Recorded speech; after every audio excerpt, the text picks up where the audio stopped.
എത്തേണ്ടത് എന്നതാണ്. കലികാല ദോഷങ്ങൾക്ക് പരിഹാരമായി പരശുരാമൻ ധർമ്മശാസ്താവിനെ കാനനമധ്യത്തിൽ പ്രതിഷ്ഠിച്ച ധന്യമുഹൂർത്തത്തിൻ്റെ കഥ ശരണഘോഷങ്ങളുടെ അകമ്പടിയോടെ ഇപ്പോൾ തിരുവാഭരണ ഘോഷയാത്ര കടന്നു വന്നു.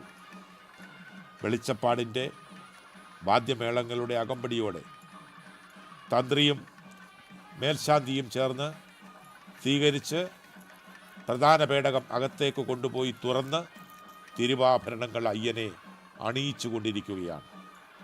ഇപ്പോൾ 18-ാം പടിക്ക് താഴെ ജനങ്ങളുടെ വലിയ സഞ്ചയനം കാണാം. എന്നാൽ ഈ സമയം പമ്പയിൽ നിന്ന് അയ്യപ്പന്മാരെ സന്നിധാനത്തേക്ക് കടത്തിവിടുന്നില്ല. ഇത് നേരത്തെ മരക്കൂട്ടം, ശരംകുത്തി ഭാഗങ്ങളിൽ തമ്പടിച്ചിരുന്നവരാണ്.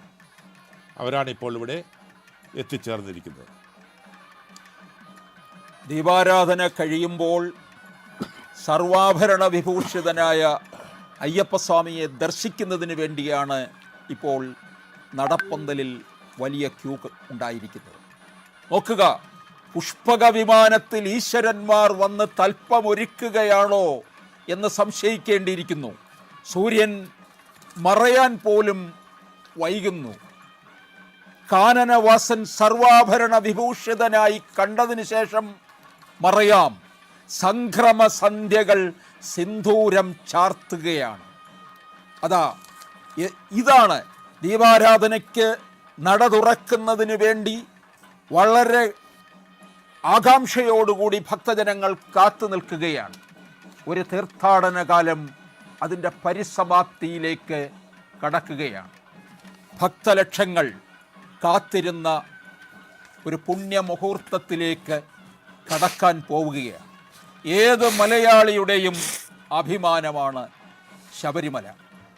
മലയാളക്കരയുടെ ആത്മീയ ഔന്നത്യമാണ് ശബരിമല. ശ്രീകോവിലിൻ്റെ മുന്നിൽ നിന്നുള്ള ദൃശ്യമാണ് ഇപ്പോൾ കാണുന്നത്. 18-ാം പടിക്ക് താഴെ ഭക്തജനങ്ങൾ നിരനിരയായി നിൽക്കുകയാണ്.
തുറക്കുന്നതിന് വേണ്ടി വളരെ ആകാംക്ഷയോടുകൂടി ഭക്തജനങ്ങൾ കാത്തു നിൽക്കുകയാണ്. ഒരു തീർത്ഥാടന കാലം അതിൻ്റെ പരിസമാപ്തിയിലേക്ക് കടക്കുകയാണ്. ഭക്തലക്ഷങ്ങൾ കാത്തിരുന്ന ഒരു പുണ്യമുഹൂർത്തത്തിലേക്ക് കടക്കാൻ പോവുകയാണ്. ഏത് മലയാളിയുടെയും അഭിമാനമാണ് ശബരിമല. മലയാളക്കരയുടെ ആത്മീയ ഔന്നത്യമാണ് ശബരിമല. ശ്രീകോവിലിന്റെ മുന്നിൽ നിന്നുള്ള ദൃശ്യമാണ് ഇപ്പോൾ കാണുന്നത്.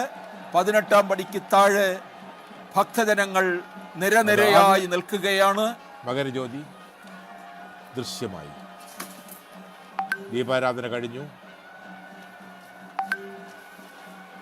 2 വട്ടം വളരെ വ്യക്തമായി മകരജ്യോതി ദൃശ്യമായി കഴിഞ്ഞു. ശങ്കരനാരായണ പുത്രനായി പിറന്ന് പന്തളം രാജകൊട്ടാരത്തിൽ 3-ാമത്തെ തവണ അതാ പൊന്നമ്പലമേട്ടിൽ വളരെ വ്യക്തമായി മകരജ്യോതി തെളിയുന്നു.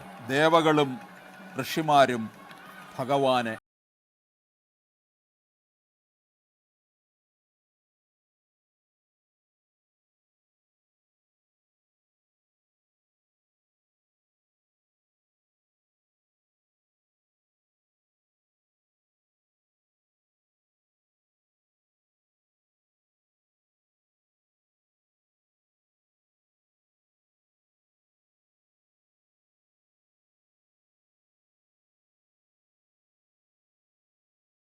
Hold it right.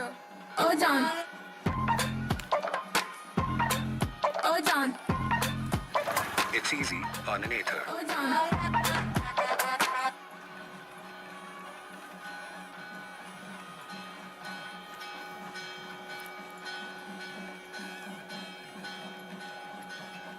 ആസക്തികളിൽ നിന്ന്, പരിഷ്കാരികളിൽ നിന്ന്, കാപഢ്യങ്ങളിൽ നിന്ന് രക്ഷപ്പെടാനായി ജ്ഞാനികൾ കാടും മലയും കയറുന്നു. ഒരു ഉത്ബോധത്തിൻ്റെ കരുത്തിൽ സ്വമേധ ബ്രാഹ്മണൻ എന്ന സമ്പന്നൻ എല്ലാം ഉപേക്ഷിച്ച് ഹിമാലയം കയറി സമാധിയായി പിന്നീട് സിദ്ധാർത്ഥനായി ജനിച്ചു. ശ്രീബുദ്ധനായി മാറിയെന്ന കഥ തുറക്കുന്നതിന് വേണ്ടി പരാജയപ്പെടുത്താൻ വളരെ ശ്രീബുദ്ധൻ ആകാംക്ഷയോടുകൂടി ഭക്തജനങ്ങൾ കാത്തു നിൽക്കുകയാണ്. പോയി. ഒരു തീർത്ഥാടന കാലം ആത്മശാന്തിക്ക് അതിന്റെ വേണ്ടി ഹിമാലയവും പരിസമാപ്തിയിലേക്ക് കുടജാദ്രി മലകളുമാണ് ഭക്തലക്ഷങ്ങൾ ശങ്കരാചാര്യർ കാത്തിരുന്ന മോക്ഷത്തിന്റെ ഒരു അർത്ഥം പുണ്യ തേടിയാണ് മുഹൂർത്തത്തിലേക്ക് കടക്കാൻ നാഗാപുരങ്ങളിലും പോവുകയാണ്. ഏത് മലയാളിയുടെയും ഗുരു അഭിമാനമാണ് നാനാക്ക് സഞ്ചരിച്ചു. ശബരിമല. മലയാളക്കരയുടെ ആത്മീയ ശുഭാനന്ദ ഗുരുദേവൻ ഔന്നത്യമാണ് സായുജ്യം ശബരിമല. പഴനിമലയിൽ മുരുകസ്വാമി ശ്രീകോവിലിന്റെ മുന്നിൽ നിന്നുള്ള ദൃശ്യമാണ് ഇപ്പോൾ കാണുന്നത്. 18-ാം പടിക്ക് താഴെ ഇടുമ്പൻ സ്വാമി ഭക്തജനങ്ങൾ നിരനിരയായി നിൽക്കുകയാണ്. മകരപ്രാപ്തിയുടെ വഴികൾ ദൃശ്യമായി. തിരുവണ്ണാമലയിലിരുന്ന്